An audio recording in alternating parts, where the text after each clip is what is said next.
A'udzu billahi minasy syaithanir rajim.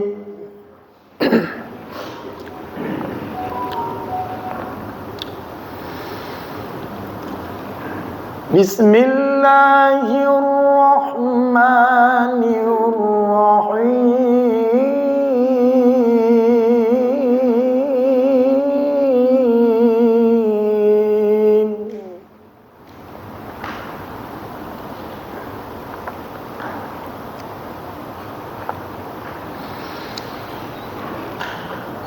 Laqad kana lakum fi Rasulillahi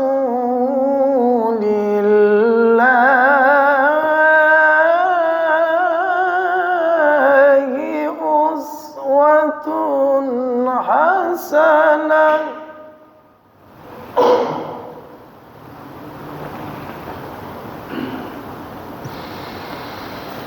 liman kana yarjullaha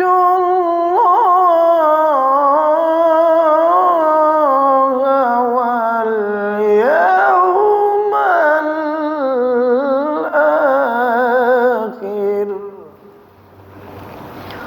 wa dzakarallaha katsiran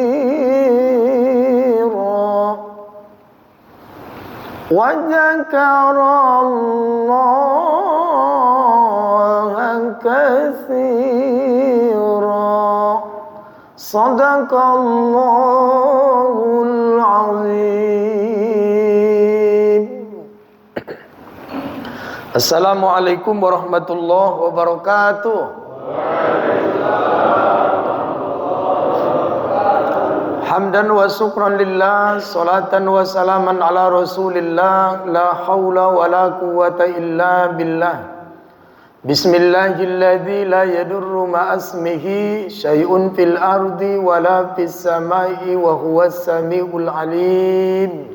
Amma ba'du.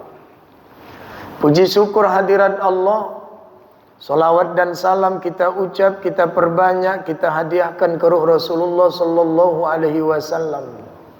Pagi ini Rasul mengingatkan kita, man shalla alayya hina yusibuhu asran wa yumsi asran adrakathu syafa'ati yaumal qiyamah.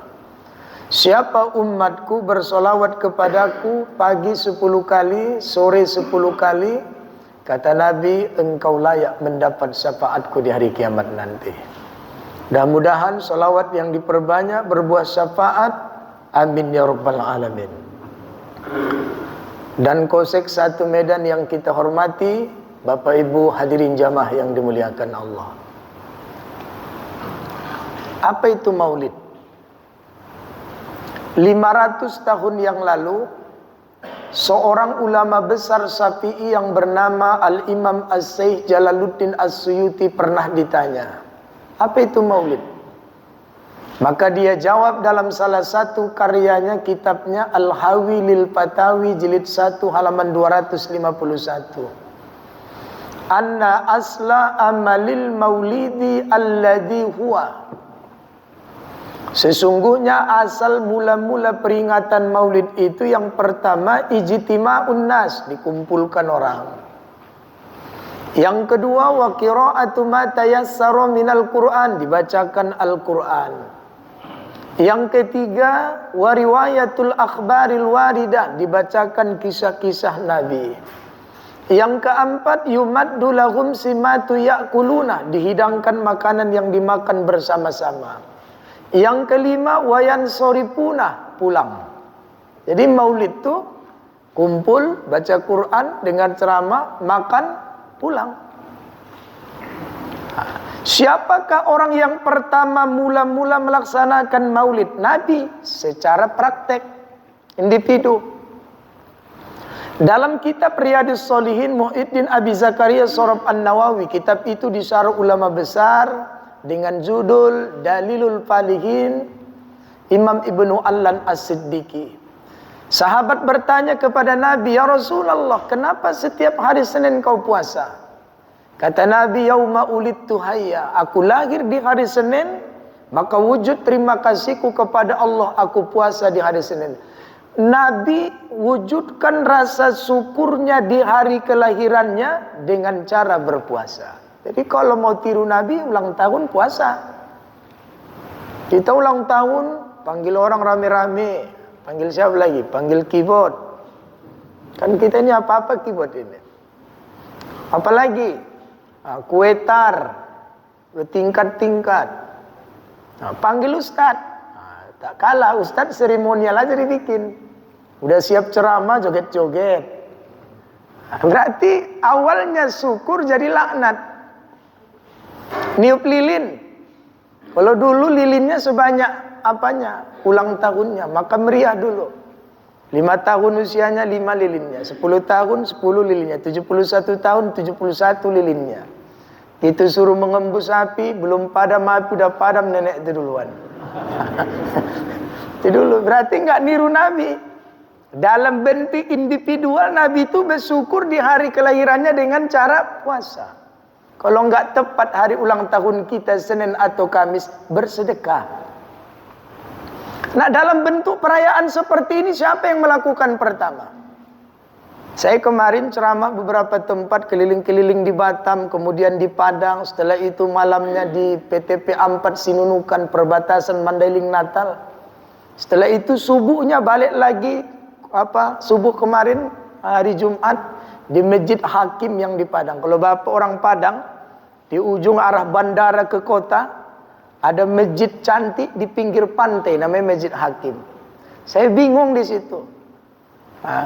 Imamnya Fatihahnya pakai bismillah kuat. Bismillahirrahmanirrahim. Gitu rakaat kedua tak berkunut. Iya pula dalam hatiku. Gitu assalamualaikum kiri kanan berzikir bersama. Seperti Allahumma anta salamu minkan. Tapi tak ada doa berjamaahnya. Jadi aku tanya panitia, kasih tahu dulu kayak mana paham masjid kan ini biar jangan salah bercakap aku nanti di sini. Oh, masjid kami aman Ustaz, siapa aja boleh. Orang Ustaz Somad udah pernah kemari kok katanya.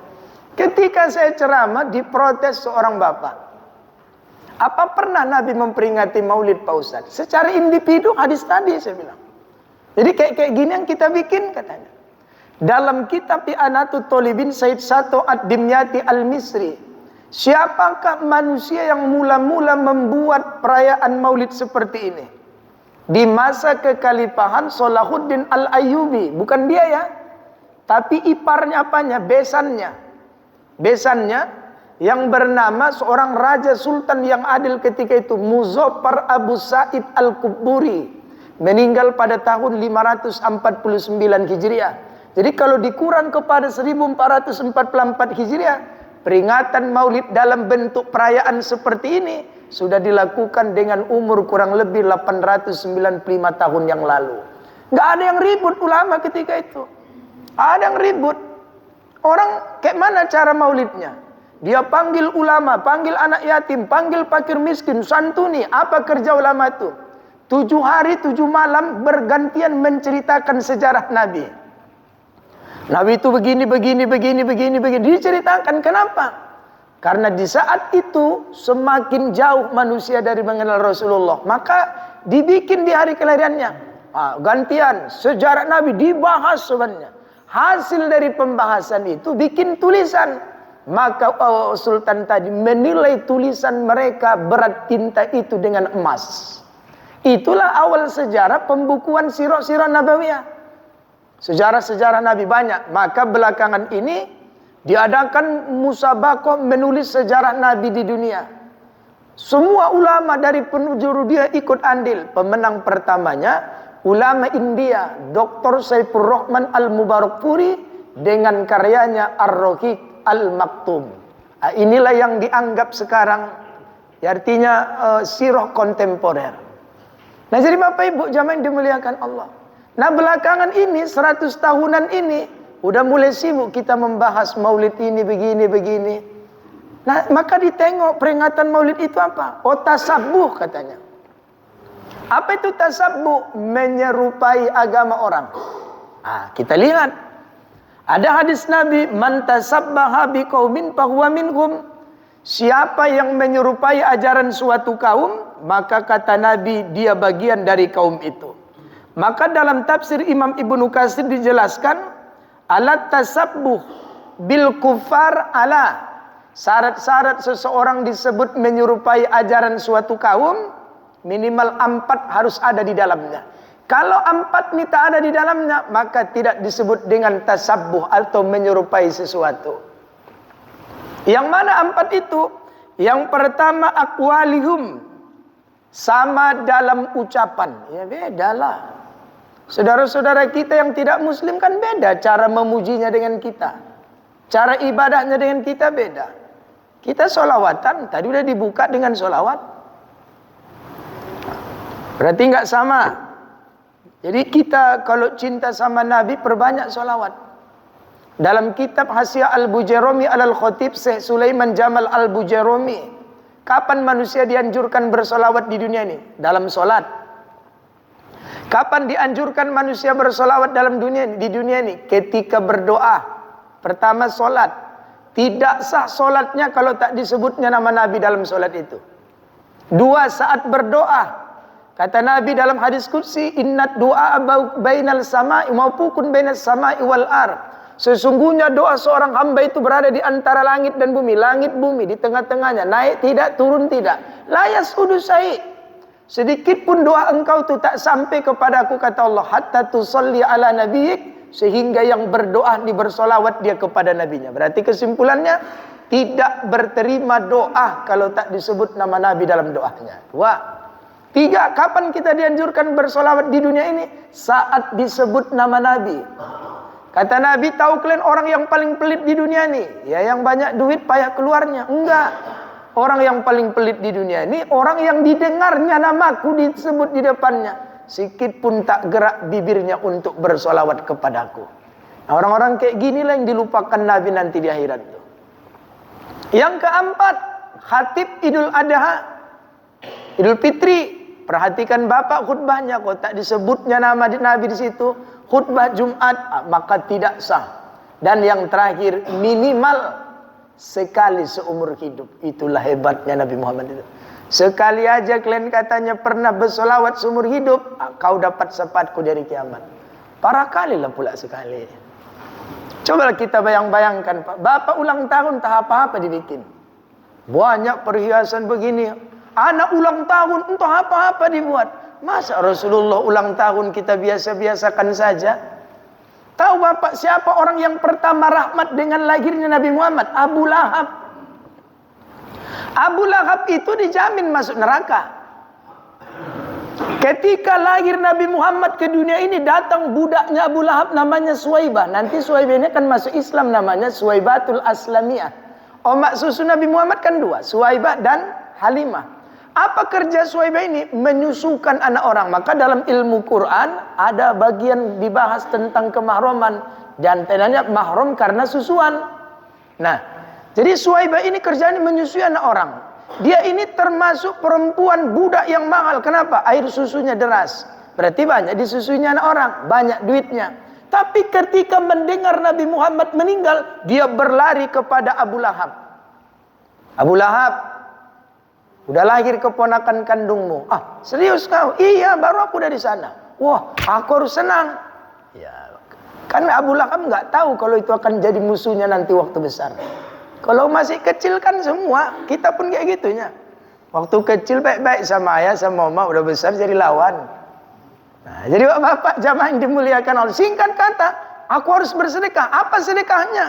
Kata Abu Lahab, engkau pertama Suwaibah. Maksudnya, karena engkaulah manusia pertama yang memberi info padaku lahirnya keponakanku, maka hari ini kau kumerdekakan. Kau bukan budakku lagi, kau merdeka, bebas kau pergi kemana. Apa yang terjadi? Dalam Fathul Bari Imam Ibnu Hajar Al-Asqalani ada riwayat dari Abdullah bin Abbas sepupu Nabi.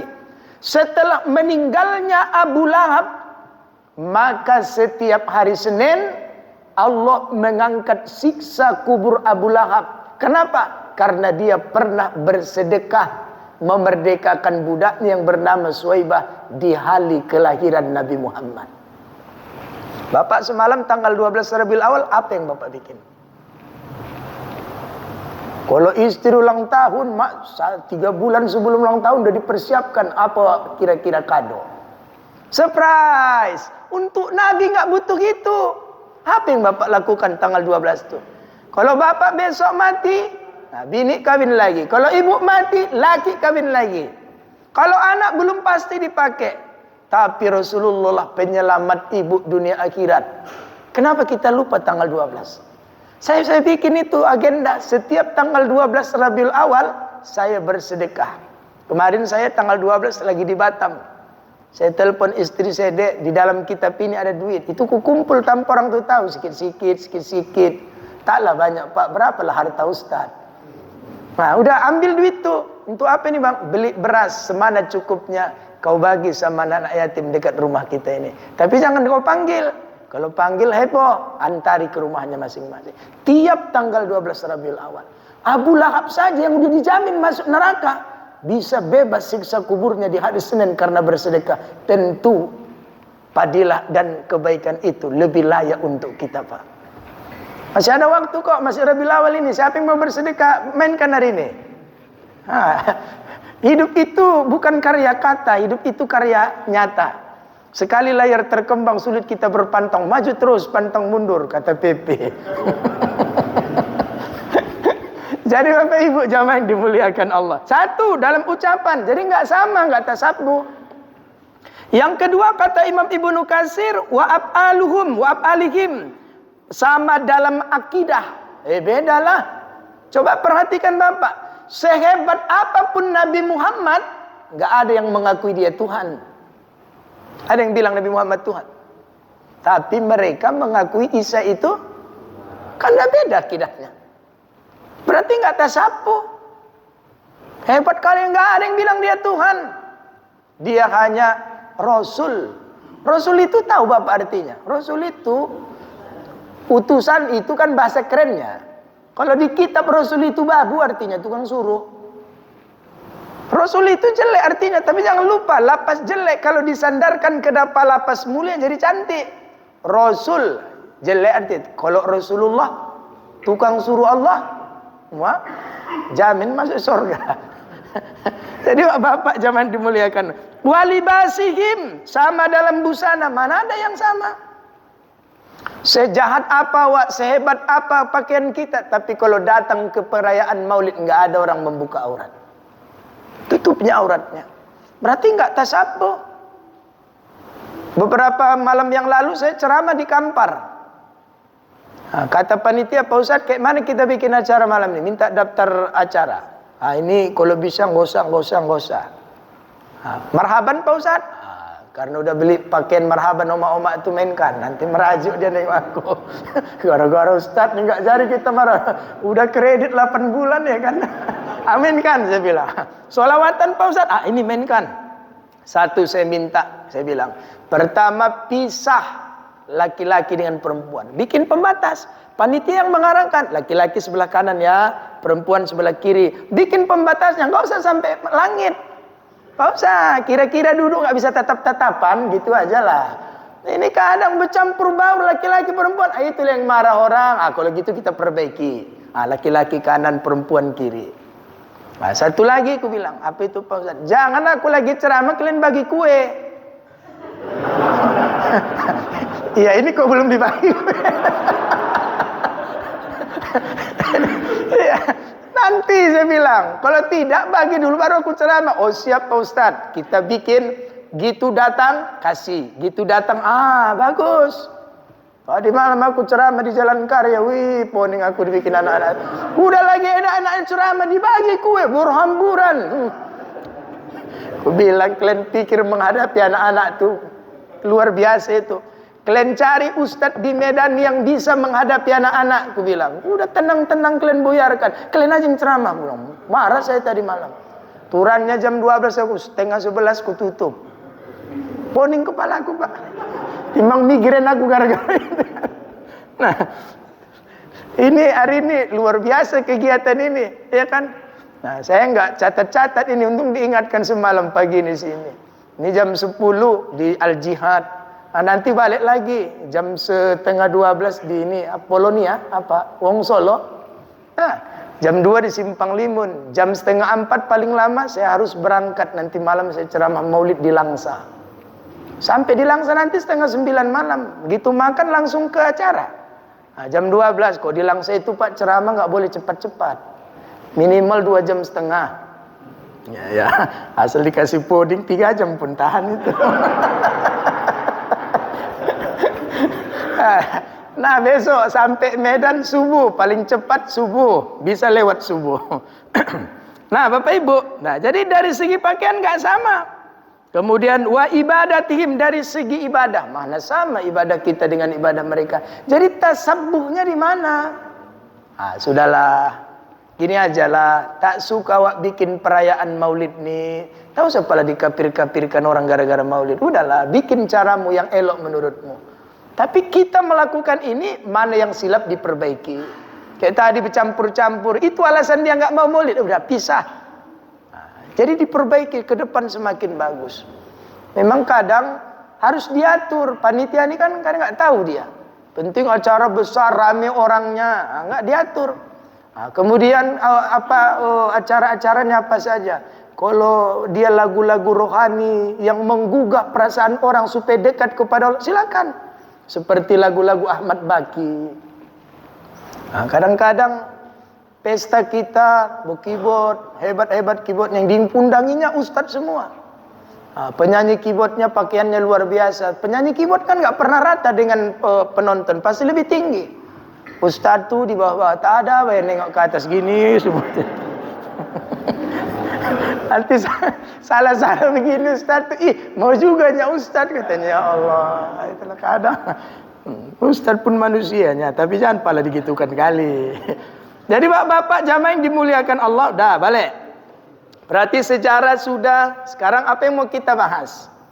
Nah, kita bahas singkat-singkat saja definisi tadi. Apa itu maulid? Ijtima'un nas, kumpulkan orang. Rupanya berkumpul itu berpahala, tergantung niat. Sedangkan masuk ke masjid nggak semua orang berpahala. Bedakan adat dengan ayat ibadat. Kalau adat, ya ngapain bapak datang ke masjid? Nggak kau tengok di luar deras sekali hujannya katanya. Berarti dia ke masjid mau ngapain? Berteduh. Kan dah beda itu niatnya. Bapak ngapain ke masjid? Alah Ustaz, masjid tempat sujud lah kata. Jadi bedakan adat dengan ibadat. Jadi apa pahala kita berkumpul pagi ini? Yang paling jelas pahala jihad. Mati syahid. Dalam kitab Al-Majjarur Rabi fi Sawabi Amalis Sholih Sarafuddin Abdul Khallab Mukmin Ad-Dimyati. Itu ensiklopedia pahala itu, Pak. Di situ dijelaskan banyak padilah yang Allah berikan untuk orang yang mau hadir di majelis ilmu. Di antaranya, idza ja'al mautu li talibil ilmi fahuwa syahid. Siapa yang dapat ajal, datang kematiannya ketika dia menuntut ilmu, syahid. Syahid itu dua.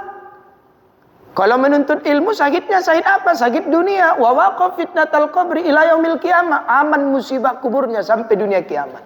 Tapi kalau kayak bapak-bapak ini syahidnya sakit akhirat. Kalau perang syaratnya.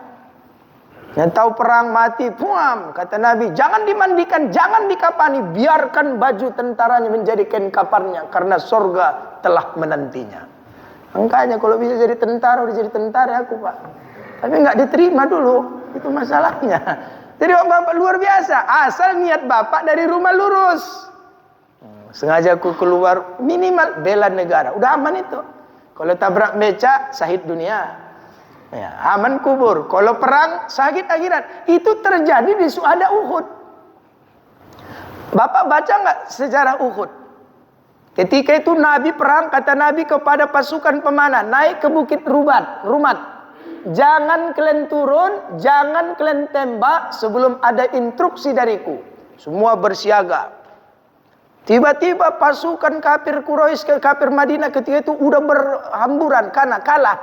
Dikejar-kejar karena kalah, banyaklah tinggal hartanya, ontanya semuanya.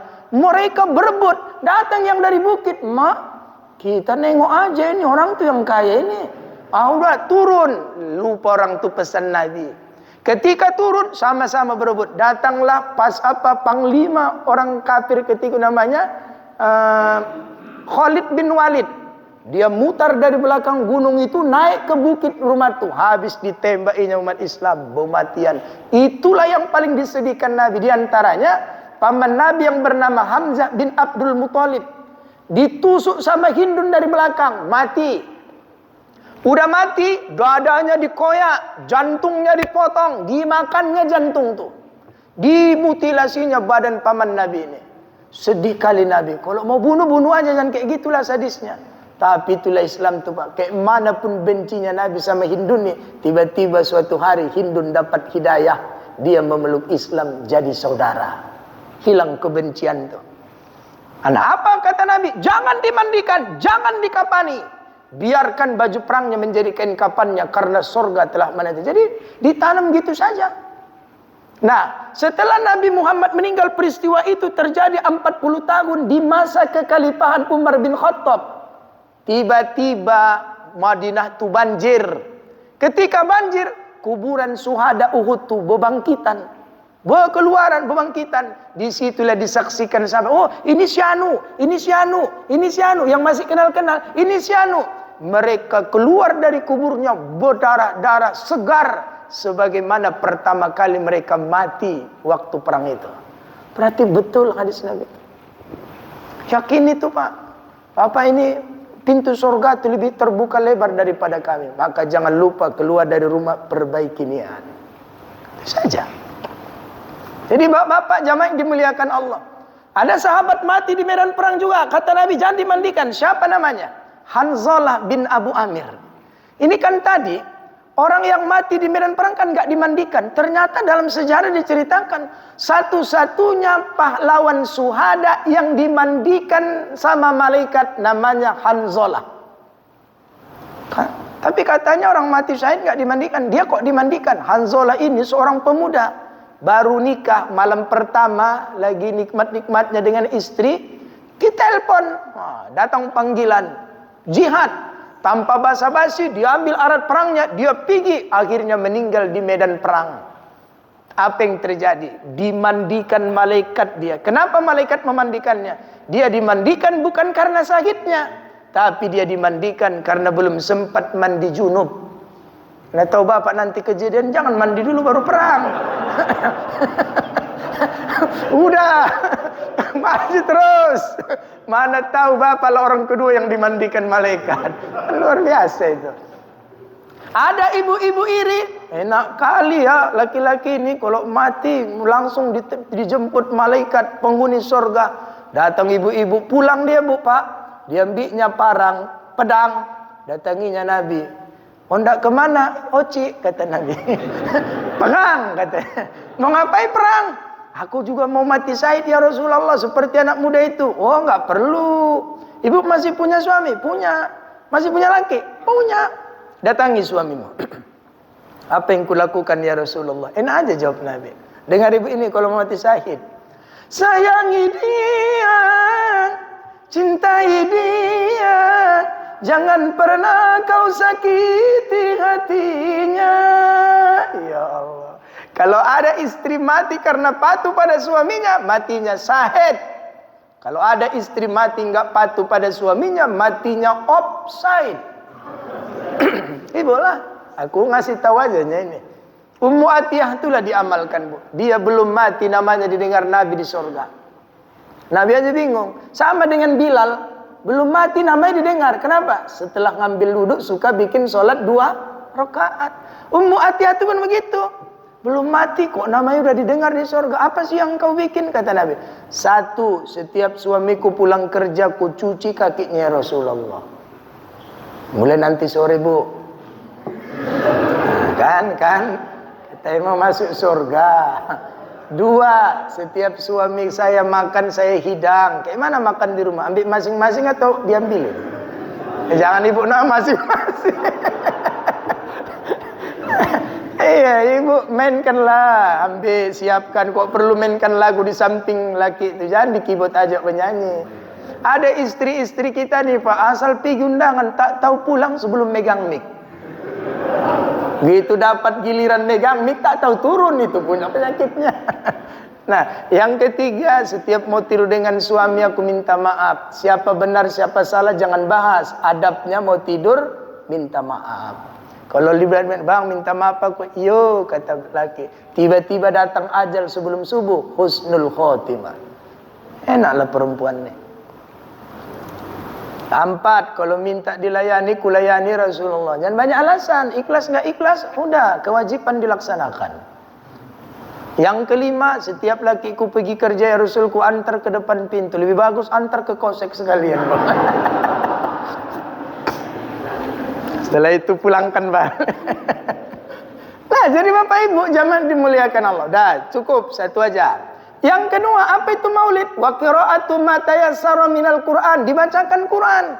Makanya biar cocok tadi definisinya, saya baca 1 ayat minimal. Baca Quran. Nah, kalau udah baca Quran ini nasihat saya 1 aja. Dalam Muqaddimah Al-Jajariyah Imam Ibnu Al-Jazari dikatakan begini, wal ahzu bit tajwizi khatmun lazimun. Mengambil Quran dengan ilmu tajwid khatmun lazimun, hukumnya wajib. Malam yujawizil Quran asimun, siapa yang baca Quran tak bertajwid asimun, bisa terjadi datang dosa karena baik kekeliruan. Li'annahu bihil ilahu anzal, karena Tuhan menurunkan Quran itu juga dengan tajwid. Wa hakadza minhu ilaina wasal, sampainya Quran itu kepada kita dengan tajwid. Berarti belajar tajwid hukumnya wajib. Apa dampaknya enggak mau belajar tajwid? Salah panjang, salah arti, batal sholat. Ini sebenarnya kaji kita yang akan datang. Semalam kan kaji kita Al-Fatihah. Setelah Al-Fatihah kaji kita syarat sah membaca takbiratul ihram. Saya buka sikit aja. Di mana kesalahannya? Salah panjang, salah arti, batal sholat. Memanjangkan alif pada lapas Allah, anya. Allah, kalau Allah Maha Besar artinya. Tapi kalau Allah dalam kaidah ilmu balaghah dia menjadi istifham, bertanya. Allah, apakah Allah itu Maha Besar? Berarti ragu. Batalat salatuhu, batal salatnya. Kalau imam di depan membacanya, muparrokoh bapak di dalam salat. Kalau tidak muparrokoh, satu masjid batal salatnya. Wajib ulang. 2, salah huruf, salah arti, batal sholat. Contohnya merubah kaf menjadi qaf.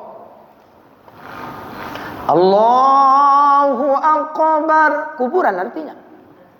Turannya tadi kan Allah Maha Besar, jadi kuburan. Kemudian salah baris, salah arti, batal sholat. Contohnya membaris bawahi alif pada lapas akbar, ikbar. Gara-gara niru suara orang Mekah ini. Allahu Akbar. Allahu Akbar. Allahu Akbar. Dalam kitab Furu'ul Masail Daud Al-Fatani, ikbar itu artinya menstruasi, haid. Allah itu haid. Lebih parah lagi memanjangkan bar. Allahu Akbar.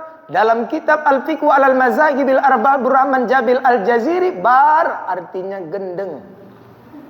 Luar biasa. Itu baru Allahu Akbar. Belum lagi yang lain-lainnya. Ya usah tiru-tiru suara orang.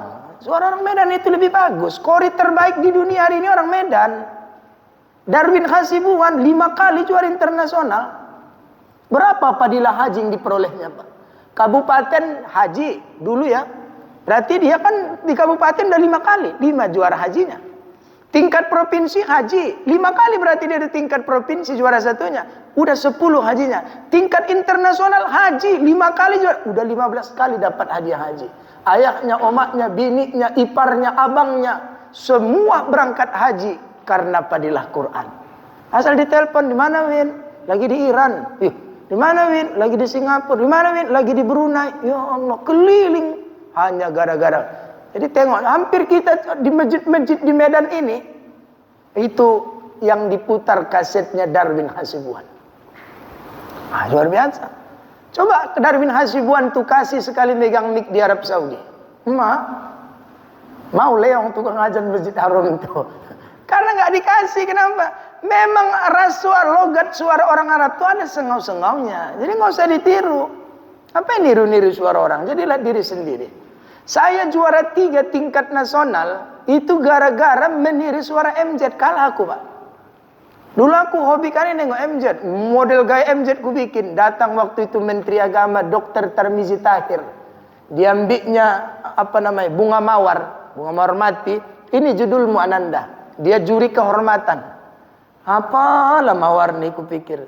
Tak apa-apa ku bilang juara 3 aku, Pak. Sebenarnya kata dia, lu berpeluang dapat juara 1, tapi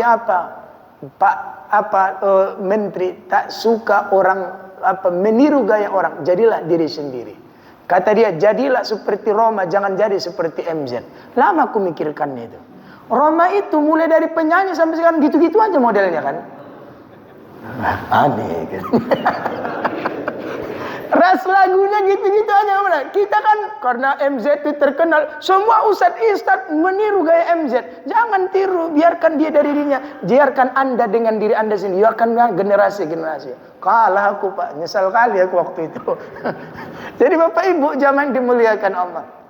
Gak usah tiru-tiru suara orang Arab. Aku pandai aku menirukannya, tapi kok azan tak mau aku pakai lagu itu. Allahu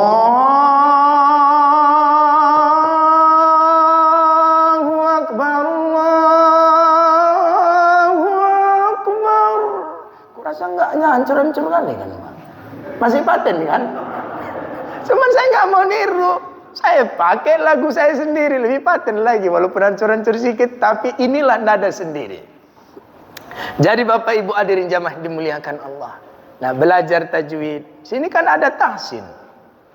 Bikin malam Jumat. Ya, saya itu kok belajar tahsin sedikit yang datang itu. Kenapa? Ketahuan.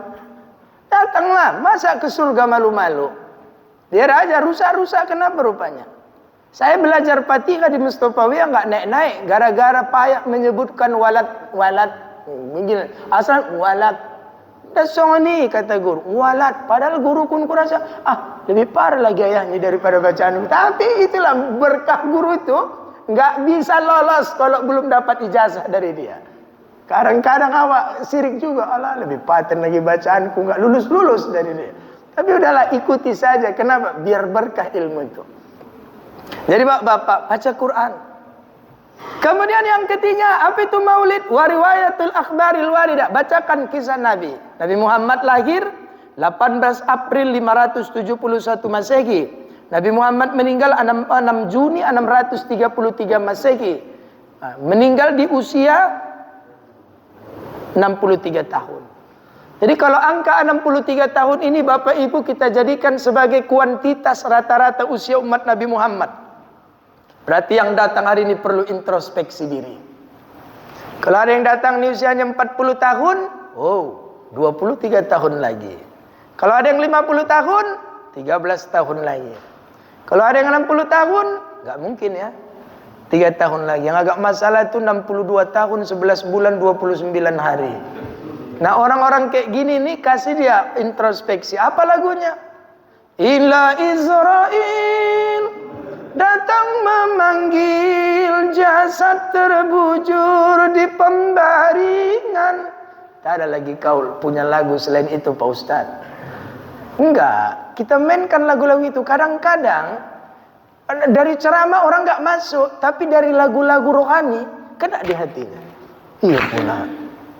Aku udah segini. Maka ingat kaji kita dulu. Apa itu? Saat suatu hari kita terduduk, kadang-kadang kan mau kita itu merenung Pak. Habis sholat atau lagi sendiri, lagi-lagi minum kopi sore-sore, termenung kita. Kita ingatlah kesalahan-kesalahan kita di masa lalu. Wih, dulu aku begini, sholat jarang, puasa payah, sedekah pelit. Wih, kacau kali aku dulu. Kepingin dia ingin jadi baik kan, untuk kembali memperbaikinya nggak bisa lagi kan. Kata Imam Ibnu Athaillah As-Sakandari, saat kau terduduk, termenung, memikirkan kesilapanmu di masa lalu, pastikan Tuhan sedang memperhatikanmu.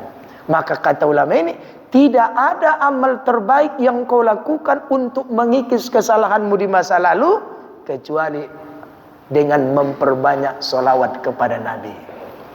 Kenapa? Hakikat salawat itu adalah istighfar. Man shalla alayya salatan, siapa yang bersolawat kepadaku satu kali saja, kata Nabi sallallahu alaihi biha asron, Allah bersolawat kepadamu 10 kali. Artinya apa? Sekali kita bersolawat kepada Nabi, 10 kali Allah mengampunkan dosa kita. Berarti tergantung. Maka kata ulama ini, jangan kau bangkit dari tempat dudukmu setelah sholat, minimal kau bersolawat kepada Nabi 10 kali. Kalau dia bilang malah begini, mohon maaf ya, hei kaki, hei paha, pantat, jangan kau berdiri dari tempat dudukmu sebelum kau bersolawat kepada Nabi. Minimal sekurang-kurangnya 10 kali. Allahumma sholli ala Muhammad wa ala ali Muhammad. Allahumma sholli ala Muhammad wa ala ali Muhammad. Berarti subuh 10, zuhur 10, asar 10, maghrib 10, isya 10. 10 dikali 50, 500 keampunan Tuhan dari. Itu paling kecil. Kalau Bapak 100, minimal 10 kali. Jangan tinggalkan itu, Pak. Sama kita mengamalkannya. Gak ada kita yang gak punya kesilapan di masa lalu. Kalau ditunjuk-tunjukkan Tuhan dosa kita ini, gak sanggup kita datang ke koseknya lagi. Tapi kenapa kita terhormat padahal banyak dosa? Berarti doa Bapak dikabulkan Allah. Apa doa yang dikabulkan? Rabbir firli warhamni wajburni. Wajburni itu apa artinya? Tutup aibku, tutup aibku, tutup aibku. Banyak aib tapi masih mulia di depan orang. Kenapa? Berarti Allah tuh masih sayang sama kita. Solawat. Apalagi di musim ini solawat. Kemudian kita cerita tauhid dulu bentar. Karena beredar di media sosial, di YouTube. Apa yang beredar di YouTube itu? Ayah Nabi Muhammad masuk neraka. Gini ceritanya. 2 bulan usia Nabi Muhammad dalam kandungan ibunya, meninggal ayahnya. Bapak tahu di mana makam ayah Nabi di Madinah? Kenapa enggak diekspos makam ayah Nabi di Madinah? Karena mereka anggap Nabi punya ayah itu masuk neraka. Karena matinya belum Islam. Maka ditutup kuburannya. Biar kutunjukkan. Nanti kalau pergi berangkat umrah, nah ini anggaplah ini Masjid Nabawi. Ya, anggaplah lurus ini ya. Ini serong. Di sini sebelah sininya pekuburan Baki. Sebelah sininya luas. Di sinilah pintu masjid masuk ke Raudhah itu, namanya pintu Babus Salam. Di lurusan pintu Babus Salam ini ada pintu 8 menuju Hotel Mirek Salam. Jumpa Bapak nanti pintu 8 tuh, anggaplah pintu 8 tuh gerbangnya di sini. Udah. Berarti kalau lurus ke menuju pintu Babus Salam, belok kiri langkah 12 langkah. 1, 2 sampai 12 langkah. Menurut beberapa habib-habib yang sanadnya berijazah sampai kepada Rasulullah, disitulah makamnya ayah Nabi Muhammad. Makanya setiap saya pergi sana itu, saya tengok ada enggak habib yang datang. Enggak ada yang tak menangis ku tengok habib-habib itu. Maka saya penasaran. Ini kalau menangis-nangis ini, padahal tempat berdoa itu lebih paten di Raudhah lagi. Kenapa doanya di situ nangis-nangis? Rupanya dia berziarah. Saya tanya Habib Ali Attos itu, kenapa? Disitulah dapat ilmu saya. Menurut kami, menurut ini leluhur kami ceritakan di sinilah maka. Kenapa ini gini-gini? Karena orang Arab Saudi itu pahamnya kan beda. Mereka beranggapan bahwa ayah Nabi Muhammad itu tidak masuk surga, maka tidak dimuliakan. Inilah yang mau kubahas. Bukan tak ada dalilnya, tapi beda menerjemahkannya. 2 bulan usia Nabi Muhammad dalam kandungan ibunya, meninggal ayahnya. Berarti positif ayah Nabi belum beragama Islam. Kaji kita kan yang awamnya enteng-enteng aja. Islam surga, tak Islam neraka, titik. Jadi kalau kita Islam jarang sholat, kos dulu ke neraka baru masuk surga. Bahasa Medannya di laundry dulu sebentar. Bapak pikir itu kemuliaan nggak untuk kita? Jadi salah satu bentuk kemuliaan mengikut Nabi Muhammad. Sayyid Alawi Al-Maliki Al-Hasani Al-Makki mengarang kitab namanya Khosaisul Ummatil Muhammadiyah. keistimewaan mengikut Nabi Muhammad. Apa?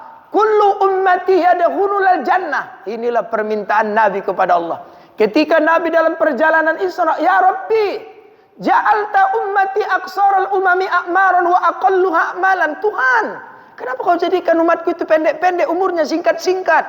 Iya Muhammad, umur umatmu pendek-pendek, tapi kuberikan kepada mereka amal kecil dan kemuliaan yang besar. Apa diantaranya? Ya Allah, kata Nabi, kullu ummati yadkhulul jannah. Seluruh umatku masuk surga. Yo, kata Tuhan. Itu kemuliaan enggak? Banyak dosa pasti masuk surga walaupun merangkak-rangkak. Nah, makanya kalau kita tahu itulah perjuangan Nabi, sholawat. Supaya tak sempat kos di neraka nanti, sholawat. Sedangkan kau saja di rumah dinasnya sendiri-sendiri nggak enak apa-apa lagi dalam neraka. Jadi apa yang terjadi? Berarti ayat Nabi positif tidak masuk, tidak Islam. Kalau kaji orang awam, orang yang tak Islam tempatnya di neraka. Titik.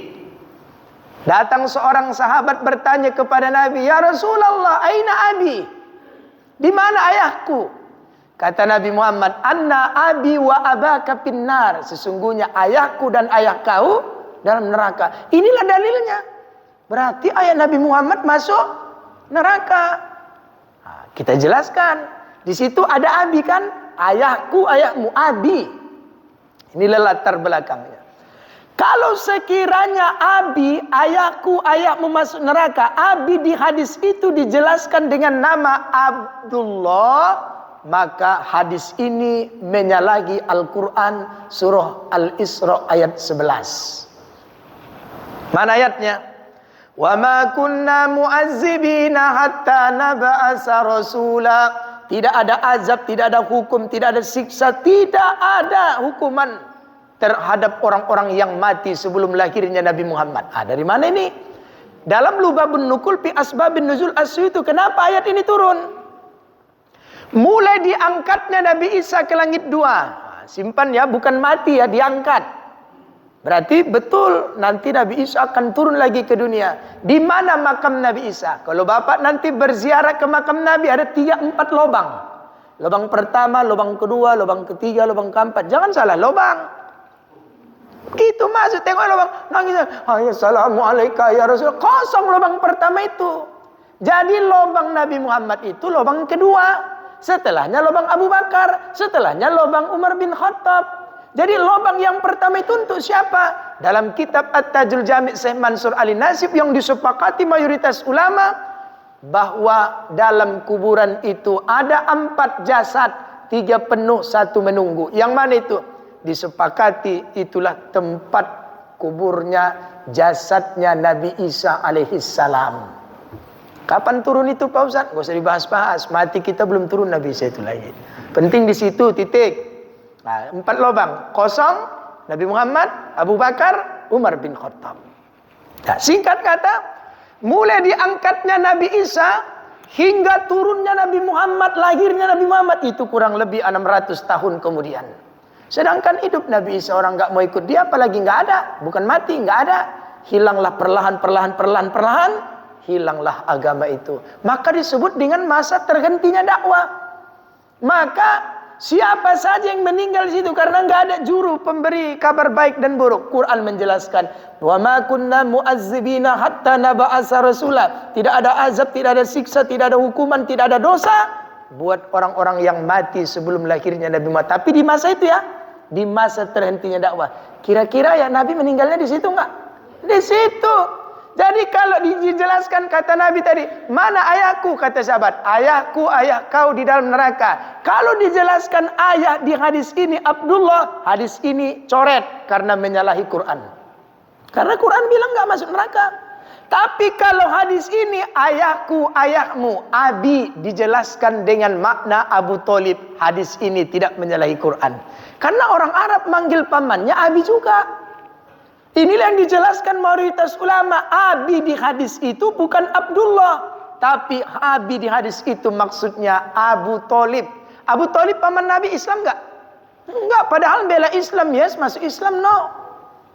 Ketika Abu Thalib mau meninggal dunia, nangis Nabi Muhammad, paman, syahadat. enggak juga syahadat. Dalam tafsir Ruhul Bayan Syekh Ismail Haqqi Al-Buruswi, apa ucapan yang terakhir keluar dari mulutnya Abu Thalib paman Nabi tadi itu? Walaqad alimtu bi anna dina Muhammadin min khairi atyanil barriyati dina laulal malamatu au hazaru masabbatin lau zattani samhan bizaka mubina. Kalau bukan takut diejek-ejek, dicaci-caci, disindir-sindir oleh pengikutku, engkau akan temui aku dalam agama yang benar ini. Berarti dia tidak Islam, bukan tak mengakui. Bahasa Medannya gengsi, bahasa tauhidnya hidayah itu tak datang. Apa yang dibaca oleh protokol tadi, mayyahdillah fala mudhillalah, itu ayat Quran itu. Siapa yang telah tunjuki, tak ada yang dapat menyesatkannya, kata Allah. Siapa contoh? Walaupun tinggal di rumah orang sesat. Aisyah, istri Fir'aun, dia tinggal sama lakinya mengaku Tuhan. Bapak baca nggak di Quran, Fir'aun itu sempat bertobat. Fir'aun itu ana rabbukumul a'la, aku Tuhan yang paling tinggi. Padahal Fir'aun itu kecilnya kan Pak. Dan Fir'aun itu bukan nama. Fir'aun itu gelar, namanya Ramses. Kayak di Jawa kan ada Hamengkubuwono, sekian. Jadi Fir'aun itu bukan nama, tapi Fir'aun itu gelar. Ramses sekian, baik Ramses 1, Ramses 2. Jadi Bapak Ibu, ketika Fir'aun itu mengejar-ngejar Nabi Musa ke pinggir Laut Merah, kata Allah, ya Musa ibrib bi asokal bahr, pukulkan tongkat kau itu ke laut. Buam, belah tongkat laut tu. Nabi Musa di tengah, Fir'aun di pangkal. Nabi Musa di ujung, pukul balik. Buam, tenggelam Fir'aun di tengah Laut Merah. Aku bertobat ya Allah. Kata Allah, enggak ku terima tobat kau, ilmu kau tinggi kali. Kau bilang kau bisa terbang, hilang sayapnya. Enggak bisa. Apa kata Allah? Fal yauma nunajjika bi badanik, kata Allah. Pada hari ketika ku awetkan jasad Fir'aun. Pada hari ketika ku awetkan, berarti jasadnya enggak hancur. Saya ada bukunya di rumah, lupa tahunnya. Penemu jasad Fir'aun pertama itu bernama Emil Brack, warga Inggris, orang milioner dengan harta. Apa betul jasad Fir'aun ini ada tengah Laut Merah? Dengan ilmu dan apanya, harta digali, dapat jasad Fir'aun. Jadi penemu jasad Fir'aun itu bukan orang Islam. Emil Brack beragama Katolik. Ada lengkap semua dalilnya. Jadi Bapak Ibu, singkat kata,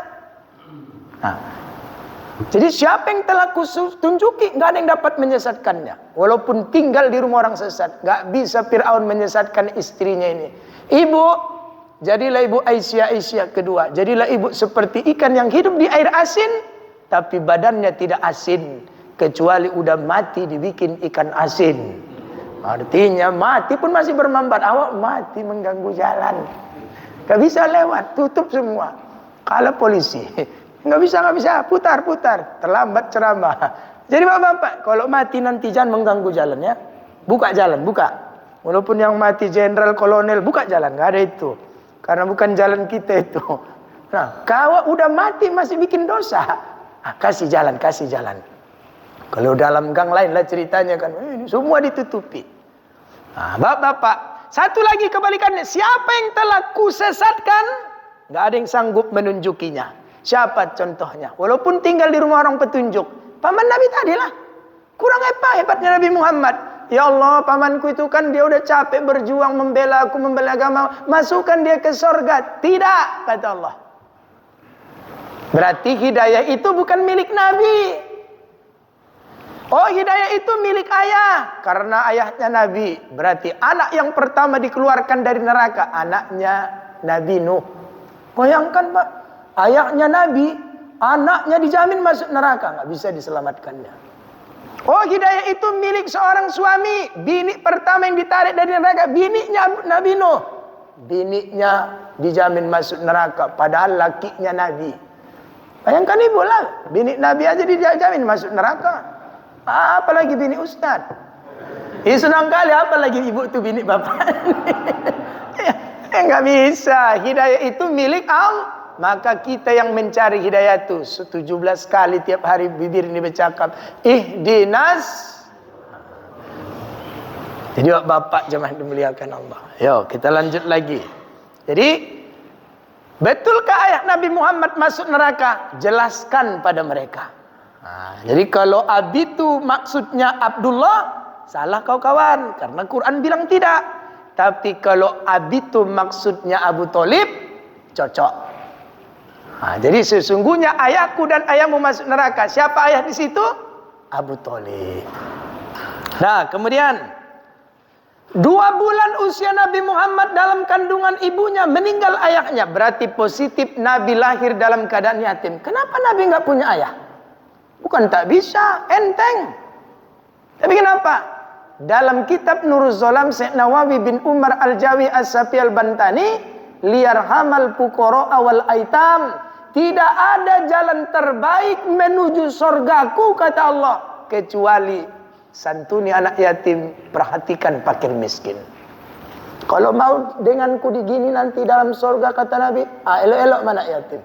Apa arti yatim itu? Hilang. Dalam ilmu fikih hilang ayah. Tapi dari segi bahasa hilang.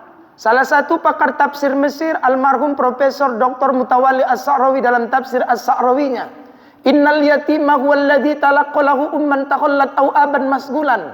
Bukanlah yatim itu anak yang kehilangan ayah, tapi yatim itu adalah anak yang kehilangan kasih sayang orang tua. Berayah, beromak, tapi sibuk cari rezeki, mengais rezeki, pergi pagi pulang petang, pergi petang pulang pagi, pergi dia anaknya pulang, pulang dia anaknya pulang tidur. Apa yang terjadi? Disebut dengan yatim, kurang jam tayang dengan anak. Kata orang, nikah dengan tentara ditinggal-tinggal. Nikah sama ustaz lebih parah lagi. Lebih banyak tinggal kemana-mana. Jadi Bapak Ibu jamaah dimuliakan Allah, jangan terbawa nafsu. Milikilah sesuatu itu dengan kemampuan. Maka jangan suka menatap langit, tengoklah ke bawah. Kalau natap langit kita kalah, tapi kalau nengok ke bawah masih menang. Miskin-miskin aku, lebih miskin bapak tuh. Datang bapak tuh lebih parah ibu tuh lagi. Datang ibu tuh lebih hancur nenek tuh. Jadi masih menang. Jadi bapak jangan dimuliakan, ibu-ibu juga yang hadir nih, nasihat saya, jangan suka bergaul dengan BPJS. Itulah pintu gerbang masuk rumah sakit. Tahu BPJS kan? Budget pas-pasan, jiwa sosialita gitu loh. Jangan diapa. Inilah jalur masuk rumah saya. Kenapa? Senang nengok orang susah, susah nengok orang tenang. Kawannya beli kompor, dia yang kepanasan. Kawannya beli kulkas, beku dia di rumah. Kawannya naik pangkat, naik tensinya. Apalagi sekarang ku tengok penyakit paling banyak di Medan ini cuma 2, darah tinggi, darah rendah. Sikit-sikit Pineng, sikit-sikit Pineng. Gak mau lagi ke Simpang Limun. Simpang Limun tuh Pak, darah tinggi, darah rendah 10.000 sekilo, timun. Iya, cara ngolahnya, darah tinggi timunnya mah di jus. Darah rendah Pak Ustadz, lemparkan timun tuh ke muka. Hasil naik darahnya. Jangan dipraktekkan, belum uji klinis. Nah itu, jangan nengok ke atas. Itulah bedanya orang Batak dengan orang Padang. Ada orang Padang sini, nanya aja. Ya, si Buyong barangkek dari Padang menuju ke Medan untuk merantau. Sebelum si Buyong barangkek datanginya mamaknya di kantor ALS di Bukit Tinggi. Mamak ba'allah caronyo agar Buyong salam mek dirantau orang. Kata mamaknya, ampe syarat merantau Buyong, cie pandai silek sakete. Udah tahu macam-macam ya kan.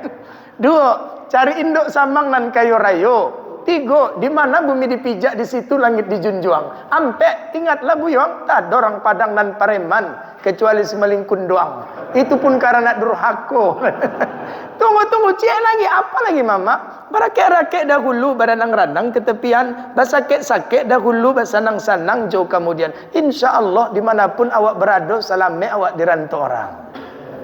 Berangkatlah si Buyong dari Padang ke Medan. Teng deng deng deng deng deng deng deng deng. Pum, 7 bulan kemudian disingkatlah pula. Si Buyong ngirim surat kepada mamaknya di kampung halaman, kepada mamak nan jauh di Mato.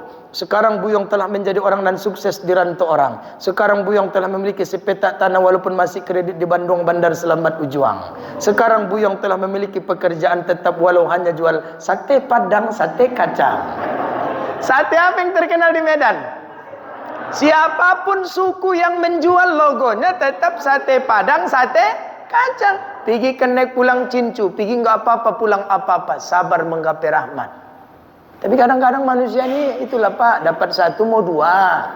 Itulah, dapat mobil satu mau dua, rumah satu mau dua, bini satu langsung 4. Jadi kata si Buyung, udah sukses pula dia jual sate Padang, cari dulu ambor rumah baru. Untuk apa rumah baru? Impes. Dicarilah sama agen, dapat di komplek meteorologi dipancing. Itu kan komplek dosen Yayan semua. Depan rumahnya profesor doktor. Dia SD pun tak lewat. Biar jangan kalah nama, bikinnya nama pelang namanya Dr. Dr. Usman Caniago MSc. Protes ayahnya dari Padiaman, kapan awak doktor Buyung? Siapa yang doktor? Itu Dr. Usman Caniago MSc.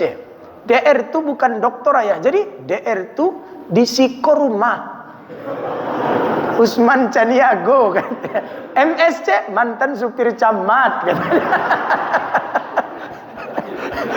Itu orang Padang yang di sana. Tidak seperti Sipoltak dulu ada film Gerhana. Itu kan Sipoltak kan perut si Tompul Sipoltak Gerhana. Si Raja Minyak dari Bali berangkat menuju ke Jakarta untuk jungan berian sebulan. Berakit-rakit kau bilang capek laku. Ai berenang-renang kau bilang tenggelam laku. Ai boido, ai jedong mesale siro selesan eping dole mengatur negaraon. Makanya pantunnya beda. Berakit-rakit ke hulu, berenang-renang ke tepian. Ambil kredit dulu baru lari kemudian. Sabar menghai rahmat. Jadi bapak jamaah dimuliakan Allah. Nah, balik kita ke pangkal. Gimana masih lanjut? Udah bosan? Aku tergantung bapaknya ini. Nah, tadi malam ngadang ya kan, biar kita singkatkan. Jadi Bapak Ibu, jamaah yang dimuliakan Allah, apalagi? Nah, kemudian berarti positif Nabi Muhammad lahir tak berayah. Beberapa bulan kemudian, tahun kemudian meninggal omaknya. Tapi Nabi Muhammad tetap sukses. Apa resep suksesnya? Tenang. Tenang itu bukan de umur, tenang itu kedewasaan. Orang yang selalu berzikir pasti ada masalah, problem yang diingatnya nama Allah. Jadi setiap kita dapat masalah, dapat musibah, jangan sama orang dulu melapor. Usahakan melapor sama Tuhan. Cuman satu yang dibutuhkan Tuhan. Innalillahi wa inna ilaihi raji'un. Alladzina idza asabatuhum musibah qalu inna lillahi wa inna ilaihi raji'un. Apa itu musibah? Sesuatu yang tidak mengenakan di hati. Kullu sa'aka fahuwa musibah. Hilang duit, gelisah, musibah. Hilang handphone ini lebih gila lagi sekarang pengaruhnya, kalah Quran. Musibah. Bapak naik mobil kena serempet mobilnya, psuk, musibah. Jangan marah-marah. Innalillah. Kadang-kadang kaji itu Pak kok sering diulang-ulang, kena di hati. Diundang saya ceramah ke dan Lantamal 1 Belawan. Masuk saya tol Amplas, keluar tol Belawan, menuju Siput Belawan itu kan ada pekan. Diserempet mobil saya sama angkot. Pak, terasa memang goyangnya. Tiba-tiba innalillah. Ketika saya keluar, aku yang direpetinya, bukan aku merepeti dia. Bapak begini, nabrak begini. Kayak mana lah ceritanya aku nabrak kau sedangkan mobilku di depan. Udahlah, kalau kau nggak mau bertanggung jawab, udah pergi aja. Aku nggak marah kok. Nggak pala kau kusuruh ganting. Udah pergi. Nggak usah kau merepet-repet. Ku tengok memang cuman gores sedikit. Alah, rabin sebentarnya. Udah. Itu saya ceramah, saya jelaskan. Mari kita sabar, tenang ibu-ibu. Gitu pulang. Datang istri dan Lantamal. Kasihnya saya amplop. Jangan salah sangka dulu. Pak Ustadz ini apa itu Bu? Alah untuk betul-betulin mobil. Alah udahlah Bu. Cuman udah dorong-dorongan terakhir. Apa kata? Jangan tolak kebaikanku Pak Ustadz. Ya udahlah aku terima lah. Kayak gitu pula bahasanya. Saya bawa tempat kawan saya di bengkel sehat di makam pahlawan. Den, tengok dulu tuh belakang tuh. Kenapa? Nak serempet tadi. Ada. Gelengnya nih, nggak sampai koyaknya nih. Berapa Pak? Alah kau lah itu katanya. Ku kasih 100, senang kali dia Pak. Ku buka amplop 1 juta. Untung 900 ya. Itulah yang dimaksud Allah. Alladzina idza asabatuhum musibah qalu inna lillahi wa inna ilaihi raji'un. Kalau kau dapat musibah, aku duluan yang kau ingat, kata Allah. Ulaika alaihim shalawatum mir rabbihim. Ku kasih kau pahala, kasih kau ketenangan, ku balas. Ku balas. Langsung kontan balasannya. Jadi bapak jamaah yang dimuliakan Allah. Kalau ibu juga, mana tahu lakinya perwira kena serempet sini, langsung, bang tengok ini bang. Jangan, sama Allah dulu. Innalillah, barulah usahanya melalui manusia. Allah dulu. Ini sekarang kena serempet sini kita semua teleponnya, mulai ketua PP, ketua IPK semua. Awak mendengar mendengar dia nelpon ketakutan, bang ketua PP, bang ngeri kali, satu pun tak ada yang datang. Jangan, sama Allah dulu. Sama Allah dulu. Gak usah lapor yang lain-lain. Kalau bisa diselesaikan, selesaikan. Kalau nggak bisa, ya Indonesia kan negara hukum. Banyak caranya, tak perlu anarkis. Jadi bapak jamaah dimuliakan Allah. Aku kayak gitu aja hidupku. Dulu pun aku emosi, Pak. Tapi belakangan kok udah belajar tasawuf nih, rupanya itu pengaruhnya. Sedangkan maunya aku tak marah. Ya, apalagi udah minta maaf aku Pak tadi agak begini. Ya udahlah, udah minta maaf, kayak mana dibikin. Awak pun kadang bawa mobil mengantuk tertabrak juga, nabrak. Cuman duanya gendangnya, kalau nggak ditabrak, ya udahlah, udah bertanggung jawab. Dia aku Pak cuman beginilah Pak, ya udahlah. Bertumbuk pun awak tengok kepala mak lebih besar dia badannya daripada aku. Bertumbuk kalah ini. Nah, jadi bapak jamaah yang dimuliakan, nggak ada gunanya itulah. Jadi bapak ada saatnya marah itu dibenarkan. Tapi kata Umar, orang yang kuat bukan orang yang menang bulat. Orang yang kuat adalah orang yang mampu menahan marah saat dia mampu untuk marah. Umar bin Khattab sebelum Islam coba dihina, mutilasi kawan itu dibikinnya. Tapi setelah dia Islam dihina, dia lari ke belakang. Ngapain? Berwuduk. Marah itu api, api itu darah, maka memadamkannya air itu wuduk. Jadi kalau bapak suka emosional, dua saranku. Pertama, jangan lepas wudhu. Yang kedua, sering-sering membaca Alam Nasr. Kalau perlu mulai hari ini, setiap bapak solat apapun, jangan tinggalkan Alam Nasr minimal di rakaat pertama. Subuh, rakaat pertama Alam Nasr. Zuhur, penting ada Alam Nasr di situ. Asar ada Alam Nasr. Tapi sebenarnya untuk tentara nggak boleh kuajarkan ini. Nanti dia diam aja. Dijita dia Pak, nah satu lagi katanya. Jadi pendiam dia. Jadi kalau tentara jangan Alam Nasr yang dibaca. Jadi apa? Tabbat yada abi lahabi. Biar ke api terus. Kalau begitu bikinlah Alam Nasr tabbat. Alam Nasr tabbat. Jadi kalau sampai rumah dia Alam Nasr, kalau di lapangan dia tabbat. Ya, tapi jangan Alam Nasr dulu di rumah ya kan Pak. Awak garang di luar, di rumah. Udahlah, udah ngerti lah itu ya kan. Kemudian Bapak Ibu jamaah yang dimuliakan Allah, Nabi Muhammad itu rahmat buat sekalian alam. Ayatnya populer. Wa ma arsalnaka illa rahmatan lil alamin. Apa rahmatnya? Kuajarkan Bapak. Pertama, dua bukti sejarah yang nyata. Kalau nanti berangkat haji di daerah pekuburan Ma'la ada dua masjid. Satu masjid jin, orang Arab bilang masjid Gondoruo. Kalau di Arab tuh Gondoruo itu cantik artinya Pak. Di Medan yang Gondoruo itu ngeri awak dengarnya. Nah, di depan sebenarnya itu dekat Masjid Kucing ada namanya Masjid Sajarah. Nah, biar apa buktinya itu?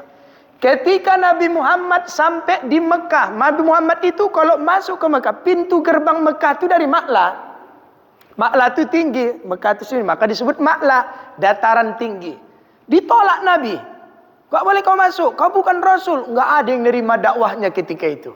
Bingung Nabi terdiam, kayak mana aku ini ya Allah. Turun perintah dari Allah. Ada pohon di seberang jalan tuh kata Allah. Panggil pohon tuh. Panggil Nabi lah. Hei pohon, sini kau. Bangkit pohon tuh dari tempatnya, berjalan ke muka Nabi. Kata Nabi, aku siapa? Kau Rasulullah, ceritakannya semuanya. Kalau begitu udah cukup penjelasan. Balik kau ke sana, masuk kau ke tempat aslimu lagi. Saat itulah banyak umat yang percaya kepada Nabi, walau sebagian ada yang juga nggak percaya, yang gingging itu nggak percaya lah. Nah, apa yang terjadi? untuk mengenang sejarah itu, dibangunlah di atas pohon yang bangkit itu sebuah masjid namanya Masjid Sajarah. Sampai sekarang masjidnya masih ada. Berarti rahmat untuk pohon. Untuk apa lagi rahmat itu? Yang pernah saya jelaskan dulu waktu di Nabawi, apa yang ada? Pohon kurma. Jadi setiap Nabi Muhammad itu khutbah dulunya, suka dia khutbah gini-gini pohon itu sambil bercakap. Tiba-tiba datang sahabat, lucu kali pula ceramah kayak gitu. Ya Rasul, kubuatkan padamu tongkat. Siap, dibuat. Setelah dibuat Nabi tongkat kayak gitu, nggak dipegang lagi nih. Yang dipegangnya khutbah itu. Makanya cocok posisinya di kiri. Banyak kadang khatib kanan kiri. Memegang sebelah kiri bukan tangan kanan. Nah, singkat kata, singkat cerita, tiba-tiba menangis ini pohon kurma tadi. Gitulah kau Muhammad. Dapat kau yang baru, kau tinggalkan yang lama. Mau nangis dia histeris karena nggak dipeluk Nabi lagi. Ketika Nabi habis khutbah, pergi dia ke belakang, dipeluknya Nabi dari belakang. Aku tahu kau cinta pada aku, kata Nabi. Maka siapapun yang datang padamu, kau dapat kemuliaan. Tidaklah setiap permintaannya, melainkan Allah akan mengabulkannya. Sebagaimana Nabi memeluknya. Jadi kalau pergi ke Madinah, masuk Raudhah, kapan kita bisa memegang ini? Pas pintu keluar dari Raudhah. Jadi pintu keluar dari Raudhah itu, ini kan disebut di sini mihrab Nabi. Ini tempat mihrab Nabi. Di sebelahnya pintu keluar. Jadi tiang pelepah kurna ini pas di belakang mihrab Nabi. Jadi saat kita keluar menuju makam Nabi, yang pertama dapat tiang ini. Peluk tiang itu sebagaimana Nabi melakukannya. Apa yang dilakukan di sini? Berdoa. Gak semua orang tahu. Yang tahu dia peluk. Kalau nggak tahu dilewatinya. Udah peluk. Datang polisi itu. Antaru, pergi katanya. Udah pura-pura jalan. Gitu lewat polisi depan, balik lagi. Ya Allah, ya Allah. Saya yang bayangkan. Pohon saja pun menjadi rahmat. Datangnya Nabi jadi rahmat untuk pohon. Kemudian di depan sajarah itu ada masjid jin. Ketika Nabi Muhammad sujud sholat di waktu subuh, banyak bangsa jin yang mendengar Nabi itu membaca ayat. Mereka takjub. Maka sekelompok bangsa jin itu datang dan berbaiat kepada Nabi untuk mengikut ajaran Nabi. Untuk mengenang sejarah itu, dibangun di atasnya namanya Masjid Gondoruo. Masjid jin. Di mana posisinya? Di bawah flyover menuju terminal Masjidil Haram. Tepatnya di depan pekuburan Ma'lah. Nampak itu masjidnya. Jadi kalau pergi ke sana, Bapak jangan singgah. Jadi kalau Bapak nanti berangkat telepon aku, di mana yang kau bilang masjid itu Pak Ustaz? Biar ku tunjukkan. Banyak padilahnya. Jadi orang Arab ini menang dari segi tempat. Kita kalah dari segi tempat, tapi bisa menang dari segi waktu. Waktu-waktu yang mustajab di Indonesia banyak, tapi kalau tempat terhitung. Kalau mereka menang dua-duanya, itu makanya orang mau berangkat umroh, mau haji untuk mencapai yang dua itulah. Jadi bapak-bapak jemaah dimuliakan Allah. Karena keterbatasan waktu, saya singkat. Apa hebatnya Nabi Muhammad? Pertama dari segi nama, tadi sudah aku jelaskan di pangkal. Sunnah, berapa nama Nabi Muhammad di dunia ini? Banyak. Populer 5. Toha, Yasin, Hamim, Ahmad, Muhammad. Maka sunnah hukumnya anak laki-laki kita, kalau ada anak laki-laki bapak 3, satu di antara 3 itu harus dikasih nama Ahmad atau Muhammad pangkalnya.